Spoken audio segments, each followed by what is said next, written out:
ومن يضلله فلا هادي له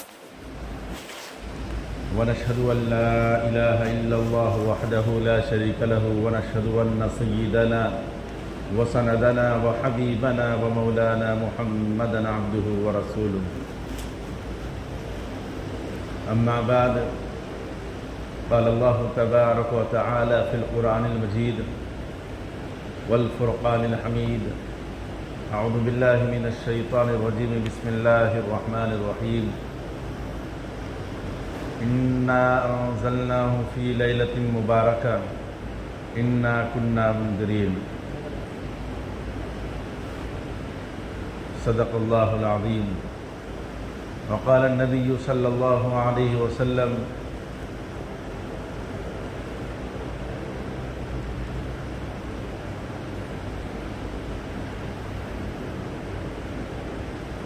الكيس من دان نفسه وعمل لما بعد الموت والعاجز من اتبع هواه وتمنى على الله صدق الله مولانا العظيم وصدق رسوله النبي الكريم نحن على ذلك من الشاهدين والشاكرين والحمد لله رب العالمين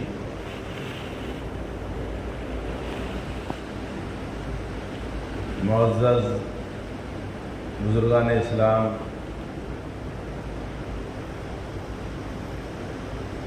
اللہ تبارک و تعالیٰ نے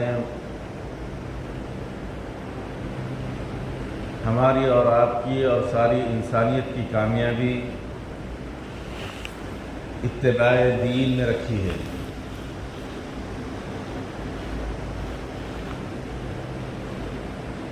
ہمارا کام اور ہمارا عمل وہ ہونا چاہیے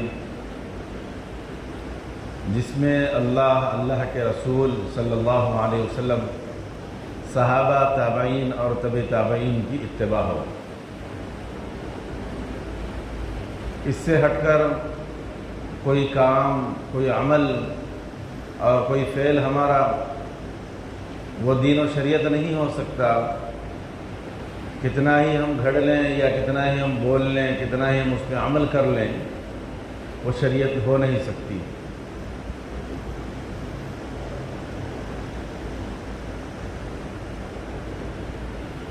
کیونکہ بناوٹ کے پھولوں سے، کاغذ کے پھولوں سے خوشبو آ نہیں سکتی، اسی طریقے سے ہمارے بناوٹ کے اصولوں سے شریعت بن نہیں سکتی۔ تو شریعت اتباع کا نام ہے۔ کیونکہ شعبان المعظم کا مہینہ چل رہا ہے، 15ویں شعبان آنے کو قریب ہے، تو اس سے متعلق بہت سارے ہمارے کام ہوا کرتے ہیں، ہماری باتیں ہوا کرتی ہیں۔ تو ہم کیا کریں اور کیا نہ کریں، اس سے متعلق چند باتیں گوشے گزار کرنا ہے۔ کیونکہ یہ اعمال اللہ تبارک و تعالیٰ نے اس وجہ سے عطا فرماتے ہیں کہ ایک مہینہ آنے والا ہے، محتمل بالشان مہینہ، ماہ رمضان المبارک کا۔ اس سے 2 ہفتے قبل اللہ تعالیٰ نے شعبان المعظم عطا فرمایا، 15ویں شعبان عطا فرمائی۔ یہ خالص رات عبادت کی رات ہے۔ بعض لوگ یہ بات پھیلاتے ہیں کہ 15ویں شعبان میں عبادت کا تصور نہ قرآن میں ہے نہ حدیث میں ہے۔ ہمارا کام وہ ہے جو اتباع رسول میں ہے، اتباع صحابہ میں ہے، اتباع بزرگان دین میں ہے۔ ہم یہ اعمال کو دیکھ کر اس پر عمل کریں گے۔ نبی رحمت صلی اللہ علیہ وسلم کا عمل 15ویں شعبان سے کیا متعلق تھا، ہم ان چیزوں کو دیکھیں گے اور اس کے مطابق ہم اس کے اوپر عمل کریں گے۔ ہماری منچاہی یا ہمارے من میں آ گئی بات اس پر عمل کریں یا اس کو ہم بنا لیں، یہ شریعت کے خلاف ہے، جس کو بدعت کہتے ہیں۔ کیونکہ بہت ساری باتیں وہ ہے جو 15ویں شعبان سے متعلق کہ اللہ کے نبی صلی اللہ علیہ وسلم نے اس رات عبادت کا حکم فرمایا ہے اور اجتماعی عبادات سے بھی روکا ہے، یعنی انفرادی عبادات، کیونکہ ماہ مبارک آنے والا ہے تو اس کے اندر بکثرت نبی رحمت صلی اللہ علیہ وسلم اس ماہ کا مکمل روزہ رہا کرتے تھے اور 26، 27، 28 کے آخری دنوں کے روزے سے رک دیا کرتے تھے اور رک جاتے تھے تاکہ آنے والا ماہ رمضان ہے تو اس کے اندر توانائی رہے، قوت رہے اور حشاش بشاش ہو کر رمضان مبارک کا استقبال کرے۔ تو اللہ تبارک و تعالیٰ نے اس ماہ مبارک کے اندر یہ رات نصیب فرما کر ہم کو انفرادی اعمال میں لگا کر یہ چاہتے ہیں کہ میرے بندے ان تمام گناہوں سے، غلطیوں سے، کوتاہیوں سے توبہ کر لیں اور میرے اس ماہ مبارک میں آنے سے پہلے اور مجھ سے ملنے سے پہلے صاف و شفاف ہو۔ یہ اللہ تبارک و تعالیٰ چاہتے ہیں اور ماہ رمضان مبارک کا استقبال ہے گویا کہ۔ تو اس کے لیے ہمیں کیا کرنا ہوگا؟ اس کے لیے نہ ہمیں مساجد کو سجا کر نوافل کا اہتمام جماعتوں کے ساتھ کرنا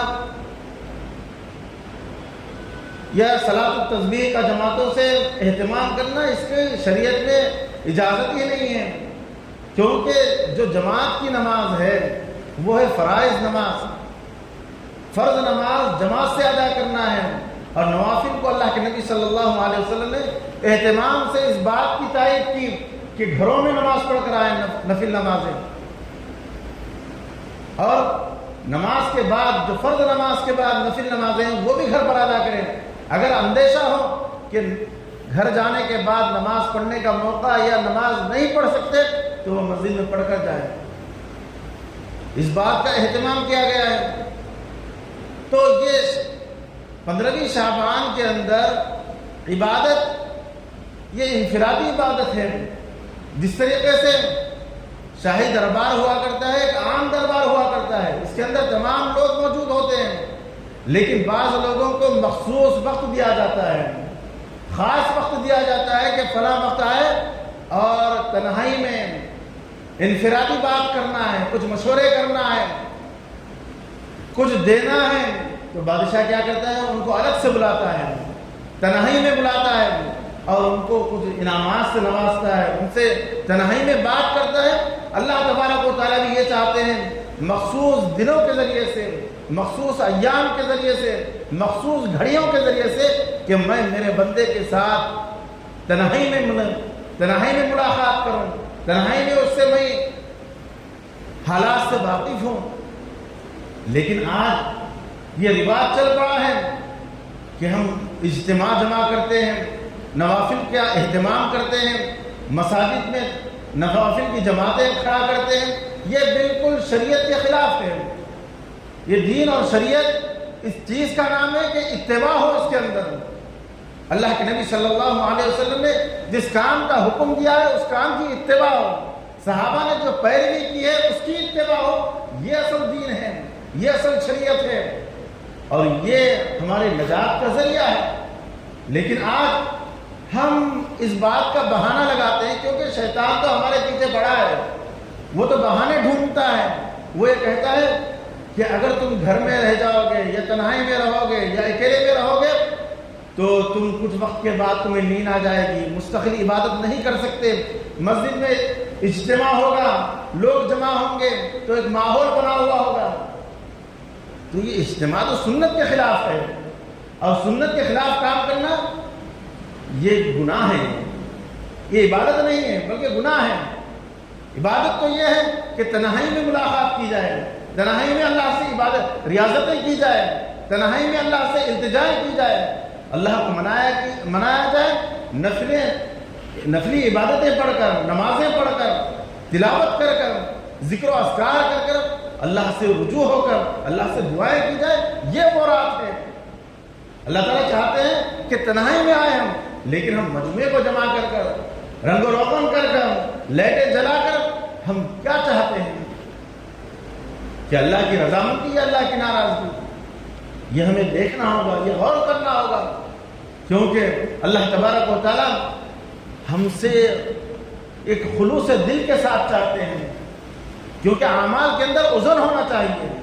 ہم جو بہانہ لگاتے ہیں کہ کچھ وقت کے بعد ہم تنہائی میں رہیں گے تو ہمیں نیند آ جائے گی، تو یہ بہتر ہے کہ کچھ عبادت کر کے سو جائیں اور اللہ کی طرف رجوع ہو جائیں۔ یہ بڑی چیز ہے، کیونکہ اس کے اندر اخلاص ہے۔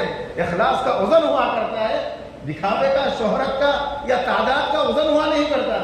اللہ کے پاس مختصر ہو، تھوڑی سی عبادت ہو، لیکن اس کے اندر اخلاص ہو، للہیت ہو، اللہ کو رضا کرنے کا کام ہو، تو اللہ تبارک و تعالیٰ اس کو قبول فرماتے ہیں، اس کو پسند فرماتے ہیں، اس سے راضی ہوتے ہیں۔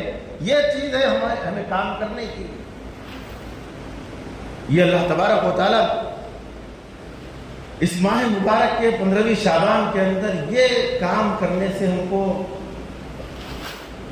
چاہتے ہیں کہ یہ کام کرے میرا بندہ۔ اس کے علاوہ شیطان تو ہمارے پیچھے پڑا ہے، وہ تو یہ چاہتا ہے کہ ایک روایت میں آتی ہے کہ بنو کلب کی جتنی بکریاں ہیں ان کے بالوں کے مطابق اللہ تبارک و تعالیٰ اس رات میں عمومی مغفرت کا فیصلہ فرماتے ہیں۔ تو شیطان یہ چاہتا ہے کہ اتنی بڑی تعداد وہ جہنم سے آزاد ہو جائے اور جنت میں چلے جائے، یہ کیسے ہو سکتا ہے؟ تو اس نے ہم کو مختلف کاموں کے اندر لگا دیا، مختلف ہم اعمال کے اندر ہم لگ گئے۔ اب ہم اس کے اندر پلاؤ بنانے لگے، مٹھائی بنانے لگے، کھیر پوری بنانے لگے، اور اس کے اندر ہم لگ گئے۔ عبادت کا نہ شوق نہ ذوق، نہ ہی ہماری اس طرف رغبت ہے، بلکہ ہم اسی کو عبادت سمجھنے لگے۔ جو اعمال بدعت ہے، جو بالکل نہ شریعت سے ثابت ہے نہ قرآن و حدیث سے ثابت ہے، ہم اس کو عبادت سمجھ کے کرنے لگے۔ آج ہمارے گھر پہ اگر کوئی مرتے ہیں، کسی کا انتقال ہوتا ہے، تو تمام وہ کام کیے جاتے ہیں جس کا شریعت میں کوئی حکم نہیں ہے۔ تیجا 40واں کیا جاتا ہے، برسی کی جاتی ہے، تمام اعمال کیے جاتے ہیں، لیکن وہ کام نہیں کیا جاتا جس کا اللہ تبارک و تعالیٰ حکم دیتا ہے کہ نمازوں کا اہتمام کریں۔ وہ لوگ ان اعمال کے اندر بڑے ہی اہتمام سے جڑتے ہیں۔ نوافل کی جماعت ہو رہی ہے کہیں تو دیکھا جائے تو بڑی تعداد لگی ہوئی ہے۔ اکثر اس میں وہ لوگ ہوتے ہیں جو فرائض سے دور رہتے ہیں، فرائض کے اندر مستقل نہیں آتے، وہ لوگ اس کے اندر اہتمام سے شریک ہوتے ہیں۔ حالانکہ اللہ تبارک و تعالیٰ نے ہم پر جو فرض نمازیں کی ہیں وہ ہے 5 وقت کی نمازیں، عیدین کی نمازیں، اس کے اندر جمع ہونا ہے۔ جنازے کی نماز جو فرض علی الکفایہ ہے، اسی طریقے سے کسوف اور خسوف کی نماز، یہ وہ نمازیں ہیں جس کے اندر جماعت کرنا مسنون ہے۔ اللہ کے نبی سے ثابت ہے ان نمازوں کو ہم جماعت سے ادا کر سکتے ہیں۔ اس کے علاوہ جو نفل نمازیں ہیں وہ نفل نمازوں کے اندر جماعت کرنا یہ شریعت سے ثابت نہیں ہے۔ اس کے علاوہ رمضان کی 20 رکعت یہ بھی سنت سے ثابت ہے۔ اسی طریقے سے رمضان کے اندر 3 رکعت وتر کی نماز یہ بھی سنت سے ثابت ہے کہ وتر کی 3 رکعت نماز جماعت سے بنائی جائے۔ اس کے علاوہ کوئی اور جماعت بنانے کا اسلام کے اندر تصور نہیں ہے، لیکن ہم ان کاموں کے اندر پڑ جاتے ہیں، ملوث ہو جاتے ہیں، ان کاموں کو بڑے اہتمام سے کرتے ہیں جس کے اندر شریعت میں کوئی کام نہیں ہے، کیونکہ شیطان ہمارے پیچھے لگا ہے، کیونکہ یہ عمومی مغفرت کی رات ہے۔ اللہ تبارک و تعالیٰ بڑی تعداد میں جہنم سے امت محمدیہ کو نکال کر جنت میں ڈالتے ہیں، تو شیطان نے کہا ایسے آسانی سے میں کیسے جانے دوں، لہذا وہ ہم کو ایسے کاموں میں لگا دیتا ہے کہ ہم اس کو بڑے اہتمام سے کرتے ہیں، اور جو اہم کام ہے، جو اپنی مغفرت کا سامان پیدا کرنا تھا، اپنی مغفرت کا ذریعہ بنانا تھا، اب ہم ان چیزوں کو بھول جاتے ہیں اور غیر ضروری چیزوں کو ہم بڑے اہتمام سے کرنے کی فکر کرتے ہیں۔ اس کا نام شریعت نہیں ہے، دین تو اتباع کا نام ہے۔ وَمَن يُطِعِ اللَّهَ وَرَسُولَهُ فَقَدْ فَازَ فَوْزًا عَظِيمًا، کہ اللہ کے بڑی کامیابی ان لوگوں کے لیے ہے جو اتباع رسول اور اتباع الہی کریں۔ یعنی اللہ کی اتباع اور اللہ کے رسول کی اتباع جو کریں گے ان کے لیے بڑی کامیابی ہے۔ تو ہم کو ان مواقع سے، ان حالات سے وہ کام کرنا ہے جو اللہ تبارک و تعالیٰ پسند فرماتے ہیں۔ تو اس کے لیے ان راتوں میں ہمیں 3 کام کرنا ہوگا، اور ان 3 کاموں سے ہمیں، اور ان 3 کاموں کی توفیق اللہ سے مانگنی بھی ہوگی۔ تو اللہ تبارک و تعالیٰ ہمیں دنیا کے اندر بھی سرخرو اور کامیاب رکھے گا، اور آخرت جو لامحدود زندگی ہے اللہ تبارک و تعالیٰ اس میں بھی ہمیں خوش و خرم رکھے گا۔ اور یہی اصل چیز ہے، اور تخلیق کا مقصد بھی یہی ہے کہ تم دنیا میں میری معرفت حاصل کرو، مجھ کو پہچانو، اور آخرت جو آنے والی زندگی ہے اس کے اندر تم کامیاب ہو۔ کیونکہ اللہ تبارک و تعالیٰ نے جزا اور سزا کا معاملہ دنیا سے متعلق رکھا ہے کہ جو بندہ دنیا کے اندر رہ کر جیسے اعمال لے کر آئے گا اس کو ویسے بدلہ دیا جائے گا۔ کیونکہ وہاں پر 2 ہی چیز ہے، جنت اور جہنم۔ جو یہاں پر اعمال جیسے ہوں گے، دنیا کے اندر جیسے کام کرے گا، دنیا کے اندر اپنی جیسی زندگی گزارے گا، کل قیامت کے دن اس کو ویسے اعمال ملیں گے۔ تو اس کے لیے عمومی طور پر اگر جائزہ لے تو وہ 3 چیزوں کے اوپر محیط ہے۔ نمبر 1 عبادت الہی، یعنی اللہ تبارک و تعالیٰ کے جو عبادتیں ہیں ان کو وقت مقررہ پر ادا کرنا۔ جیسے ہم پر نماز فرض ہے تو 5 وقت نماز اس وقت پر ادا کرنا یہ ہم پر فرض ہے، کیونکہ اس کا اہتمام اللہ کے نبی صلی اللہ علیہ وسلم جو بالکل معصوم الخطا ہے، گناہوں سے پاک ہے، پھر بھی اللہ کے نبی صلی اللہ علیہ وسلم اتنا اہتمام کرتے نماز کا کہ حضرت اماں عائشہ رضی اللہ تعالیٰ عنہ فرماتی ہیں کہ اللہ کے نبی اتنی لمبی لمبی نمازیں پڑھتے کہ پیر مبارک کے اوپر ورم آ جاتے ہیں، اور اتنا لمبا لمبا سجدہ کرتے کہ میں یہ خیال کرنے لگتی کہیں اللہ کے نبی صلی اللہ علیہ وسلم وصال فرما نہ گئے، ایسی عبادت فرماتے۔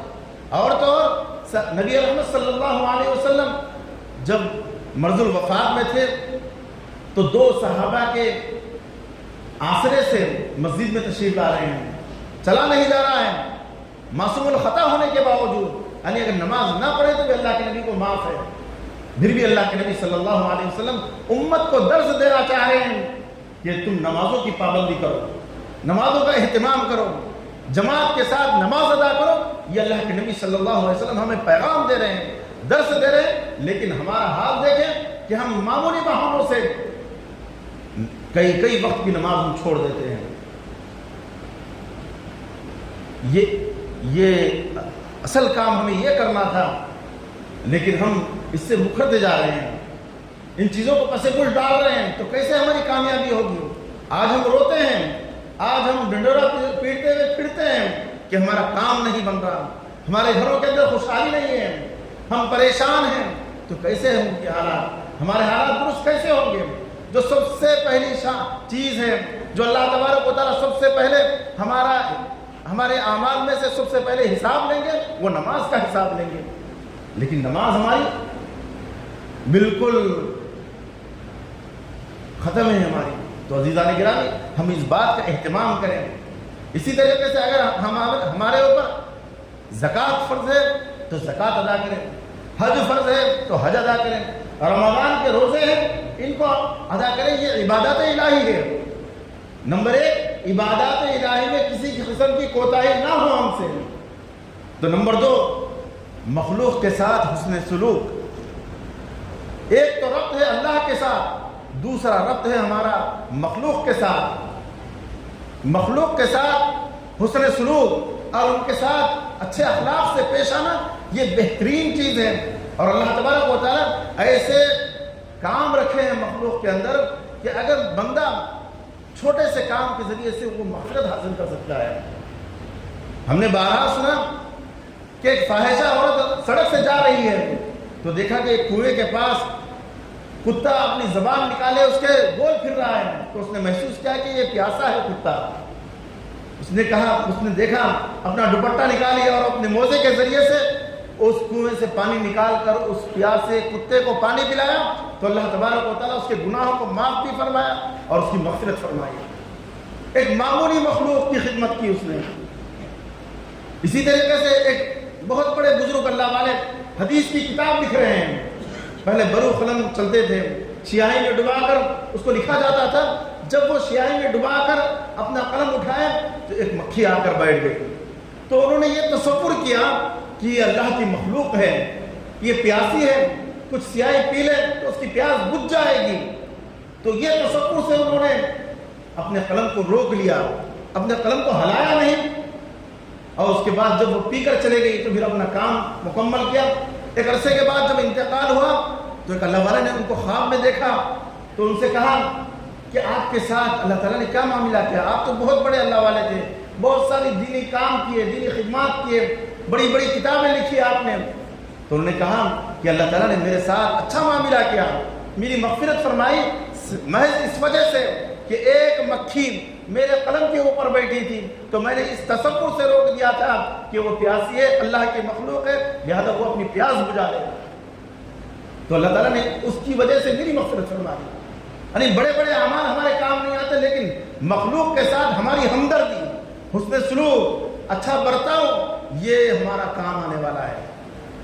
لیکن آج ہم معاشرے کے اندر دیکھیں, اپنے رویوں کو دیکھیں, اپنے حالات کو دیکھیں, معاشرے کے اندر چل پھر کر اوروں کے تصورات سے ہم واقف ہوں تو اندازہ ہوگا کہ دنیا پوری جہنم بنی ہے. گھروں کا حال بالکل مختلف بنا ہوا ہے, گھروں کے اندر چین سکون نہیں ہے, نہ ہی ہمارے کاروبار کے اندر کوئی سکون ہے, نہ کسی کے پاس کوئی اطمینان ہے. وجہ کیا ہے؟ وجہ یہ ہے کہ ہمارے اندر خدمت کا جذبہ نہیں ہے, معاف کرنے کا جذبہ نہیں ہے, کسی کو درگزر کرنے کا جذبہ ہمارے پاس نہیں ہے, جس کی بنا پر آج ہم در در کی ٹھوکریں کھا رہے ہیں.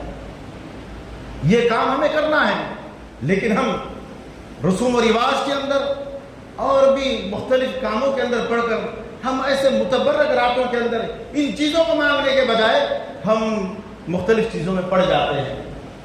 ان چیزوں سے بچتے ہوئے ہم اللہ سے یہ دعائیں مانگنا, اے اللہ آپ کی عبادت کا شوق نصیب فرما, آپ کی مخلوق کی عبادت اور ان کے ساتھ حسن سلوک کا جذبہ عطا فرما, یہ دعا کرنا ہے. پھر تیسری چیز ہے اپنے اخلاق کو بہترین اخلاق بنانا, کیونکہ اللہ کے نبی صلی اللہ علیہ وسلم نے فرمایا میں بہترین اخلاق کے ذریعے سے پیدا کیا گیا ہوں. ہم جب نبی رحمت کے نام لیوا ہیں, ان کے امتی ہیں, تو ہمارا بھی عمل یہ ہونا چاہیے کہ ہمارے بھی اخلاق بہترین ہو, کوئی ہم سے متنفر نہ ہو. ہم اپنے اخلاق چھوٹوں کے ساتھ بڑوں کے ساتھ اچھے سے پیش آئیں, چھوٹوں سے شفقت اور بڑوں سے التفات کے ساتھ پیش آئیں, ان کی ہمدردی لیں, ان کے دعائیں لیں, ایسے اخلاق ہم پیش کریں. لیکن آج ہمارا حال یہ کہ فلاں آ رہا ہے لہذا اس سے پہلے ہم راستہ کاٹ لے رہے ہیں کہ بھئی یہ آئے گا تو پھر ہمیں ستائیں گا, یہ پریشان کرے گا, معاملات اس کے درست نہیں ہے, اخلاق اس کے اچھے نہیں ہیں, یہ ہمارا تصور چل رہا ہے. لہذا اللہ سے مانگنا ہے. یہ 15ویں شعبان محض عبادت کی رات ہے, اللہ تبارک و تعالیٰ اپنی طرف کھینچنا چاہتے ہیں, اور اللہ تعالیٰ یہ چاہتے ہیں کہ میرا بندہ مجھ سے مطالبات کرے, میں اس کو کچھ دوں. تو ہم رسوم میں رواج میں پڑے بغیر ہم اللہ سے لو لگائیں, اللہ سے التجائیں کریں, اللہ سے دعائیں کریں, اللہ سے مانگیں. یہ چیزیں مانگنے کی ہیں, ان چیزوں کو مانگیں,